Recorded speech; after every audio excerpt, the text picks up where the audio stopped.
Meus camaradas, eu tenho recebido várias vezes a mesma pergunta aqui no privado, no Facebook, de por que político que já ganha um salário muito alto, ainda por cima é corrupto.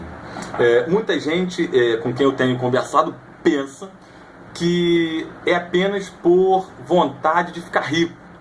Mas não é apenas vontade de ficar rico, embora também seja vontade de ficar rico. Para entender essa corrupção enorme nos meios políticos, a gente tem que entender como funciona o nosso sistema político, entre aspas, democrático.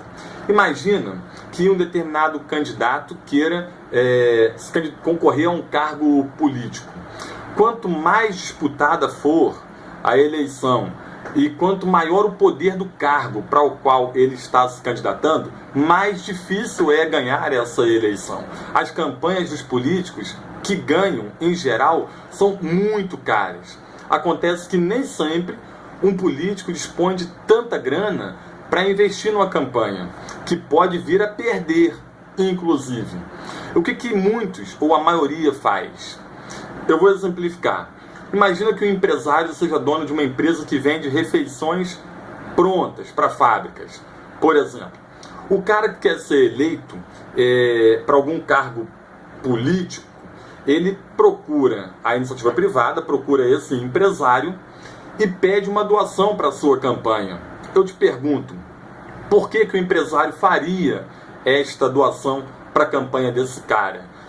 Ou por compartilhar da mesma ideologia. Neste caso, em geral, as doações são muito pequenas. Ele teria que ter uma quantidade muito grande de pessoas compartilhando da mesma ideologia para ter um montante suficiente para financiar uma campanha política. Ou ele daria esta doação para ter algum privilégio, caso o candidato fosse eleito. Isso já é corrupção. Então, o que o candidato corrupto faz? Promete que, em troca desta doação, ele vai trabalhar junto aos órgãos competentes para, por exemplo, terceirizar as refeições das escolas do município onde a fábrica está instalada, a fábrica de refeições prontas está instalada.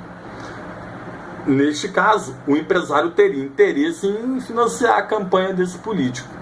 Mas não para por aí, é pior ainda do que isto. Por quê? O empresário ele não vai querer correr o risco de injetar um dinheirão numa campanha e no final da história o cara acabar perdendo. Então o que ele faz? Ele pede uma contrapartida antecipada. Como funcionaria isto? O candidato corrupto tem que ir até os candidatos corruptos do partido do qual ele faz parte e tentar, de alguma forma, criar uma licitação, um contrato que empregue ou que dê condições desse empresário gerar riqueza, ou seja, vender o produto dele. Então, ele procura um colega político corrupto que decide, então, criar uma grande obra na cidade. Para poder, então, implementar essa grande obra, vai ter que contratar vários tipos de mão de obra. Dentre eles, contratar uma empresa que venda refeições prontas. Neste momento, ele conseguiu um contrato para o empresário que vai financiar a campanha dele. Bom, se este contrato vale R$1 milhão, ocorre o que a gente chama de superfaturamento. O político corrupto, ele aumenta o valor do contrato para R$1,5 milhão, por exemplo, e com R$1 milhão ele paga o serviço de verdade e com R$0,5 milhão ele financia campanha política dos corruptos que estão no seu partido e na sua aliança. O que isto gera? Isso gera uma perpetuação, um ciclo de corrupção na política, uma perpetuação desses caras que se reelegem, sem nunca ter dado grandes contribuições para a sociedade, sem nunca ter efetivamente usado o poder parlamentar para melhorar a vida das pessoas. Então, simplesmente se mantém no poder e se tornam sanguessugas do Estado. Quer dizer, ganham muito dinheiro para não fazer nada.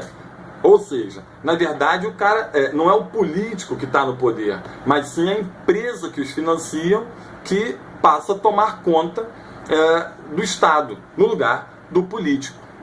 Por isso, para tentar minimizar ou diminuir a corrupção brasileira, a gente tem que elaborar uma reforma política bem feita. Nesta reforma política, tem que haver a proibição de financiamento de campanha política por empresas privadas, para evitar que o cargo político acabe sendo, entre aspas, vendido para empresa privada, né? Esse é um dos motivos que faz com que os partidos menores tenham muita dificuldade de crescer, né? Esse tipo de discussão é sempre muito interessante, e se você tiver vontade de saber como eu penso sobre essas e outras questões políticas, basta enviar as perguntas no privado, no Facebook, ou comentar as minhas postagens, que sempre que eu tenho tempo, eu respondo todas, e respondo com muito prazer e sempre de maneira respeitosa. Tenho também um canal no YouTube, Joaquim Scooby Político, onde eu estou postando todos os vídeos sobre política que eu tenho produzido. O objetivo é mesmo divulgar as ideias e juntos construirmos um pensamento político mais consciente e mais consistente. Obrigado, até a próxima.